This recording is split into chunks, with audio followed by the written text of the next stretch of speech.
obviously I'm not the scientist guy here on this side, but more on the financing and bringing everything together to get a project there.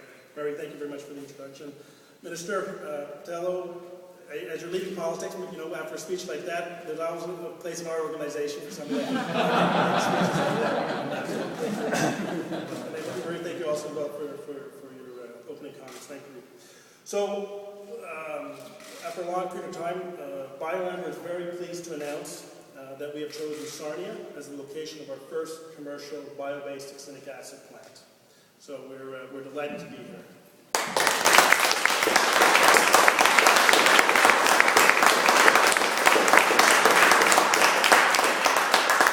Now, as everybody, including myself, when I joined the company, what's succinic acid? It's a common aspect. Actually, everybody produces it internally in their own body. It's produced naturally in people's body on that side. But basically, it's a platform chemical. It's not hazardous, non-volatile. And in reality, it looks a lot like table salt. So you know what it looks like on that side. And we call it is a platform chemical that is used in a wide variety of end products. So from fragrance and cosmetics and pharmaceuticals, all the way to polymers, plastics, non-corrosive de-icers, which for roads or for airports or on the runways, we think there's going to be a dramatic change on that side. End markets, to auto parts is a big end market that we think is going to be their plastics, PVC. So when we say a platform chemical, we truly mean has multiple applications. And I think a lot of times people say, what's it used for? These are the markets we know today. And I say, 5 years from now, there's going to be applications we haven't even thought of. So right now it's about a $10 billion market, just this aspect here, and also going to other things called 1,4-propane-diol or BDO, which is things for spandex, or PBS, which will be used for auto parts as well on that side.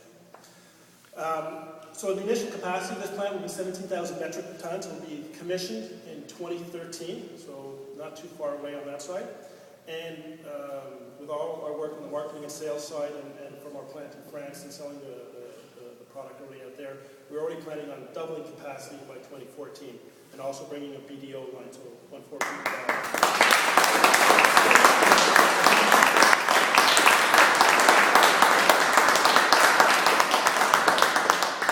So I would say, BipAmber, our goal really is to make the equivalent chemicals that are made through the petrochemical route today. We try to make them less expensive, with the same or better quality.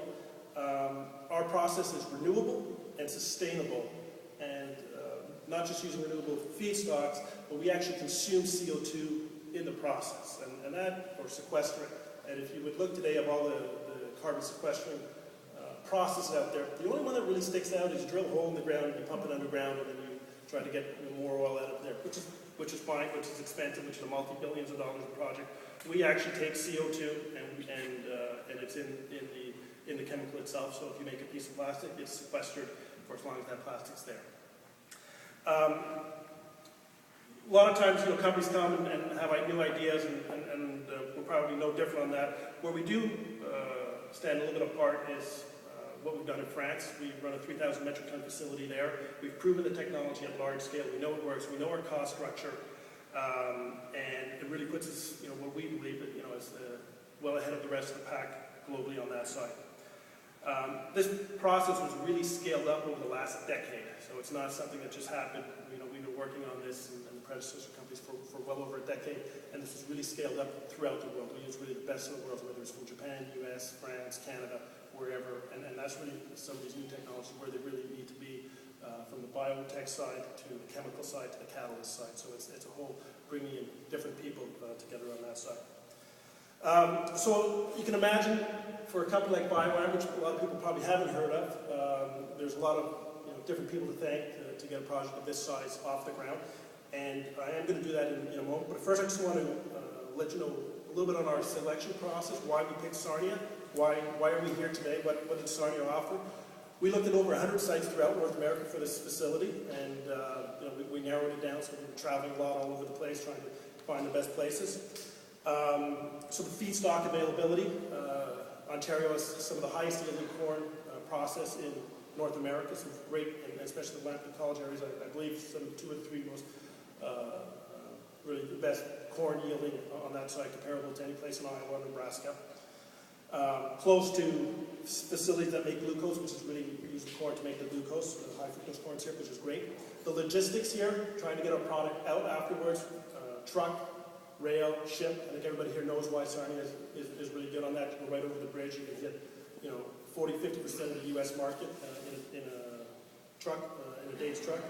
The underutilized assets, unfortunately, Sarnia has had some issues with some plants closing, but for us, we think it's a great opportunity because it really saves us literally millions of dollars in not building boilers and having wastewater treatment and having electricity and redundance. And we think there's going to be a lot of other companies that are going to come up to the same decision. Our understanding is there's a lot of people that are looking, as the word got out, that we are going to be choosing Sarnia on that side. The strong and knowledgeable workforce. It's hard to build a sophisticated plant in the middle of a cornfield. I mean, the Sarnia, the people that built these facilities, that workforce, that in knowledge of safety and how to build and to operate, very important.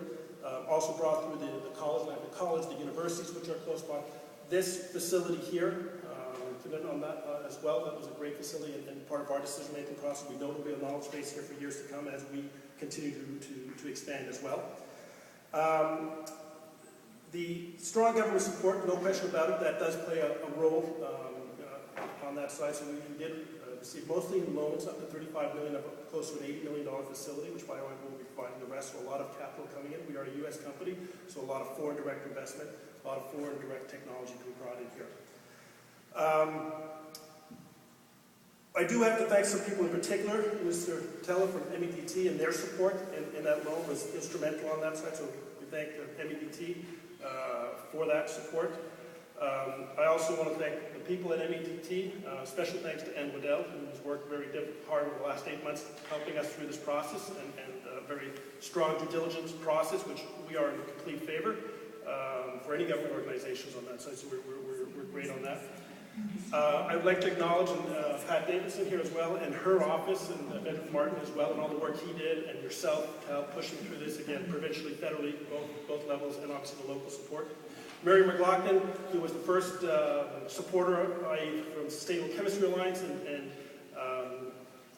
and putting in a small loan for that, and really helps to get that first one over the hump. It's always the hardest to get the first in. So he has a very knowledgeable board from Dow and DuPont and people from Lanxess, who really understand from the chemical industry what it's going to mean and how that's going to shape the new world going forward. So we thank you very much for that, Murray.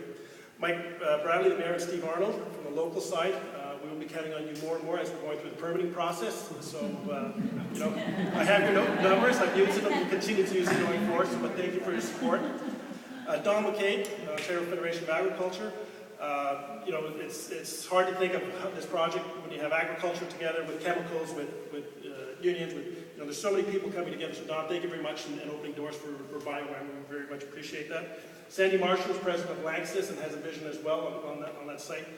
So we're very receptive and thankful for Lanxess and Sandy Marshall. Ray Kern and Steve Paulette from the Sarnia Construction Association. Want to thank them for their support and also understanding new jobs coming in. And so it's 40 full-time jobs and 150 construction jobs. So that's great for everybody as well. And again, that's just the initial phase. George Millay from the Economic Development, who helped us navigate through some of this process as well. So that's great from the local aspect. And we're just really looking at this as it's good for Sarnia, it's good for Ontario, it's good for Canada, and it really is good for the world at the end of the day on that side. So we're going to be looking to make chemicals a new way, a better way. Currently, we're in the environmental assessment and the permitting process. So work already has started, and we've already engaged people to do that work.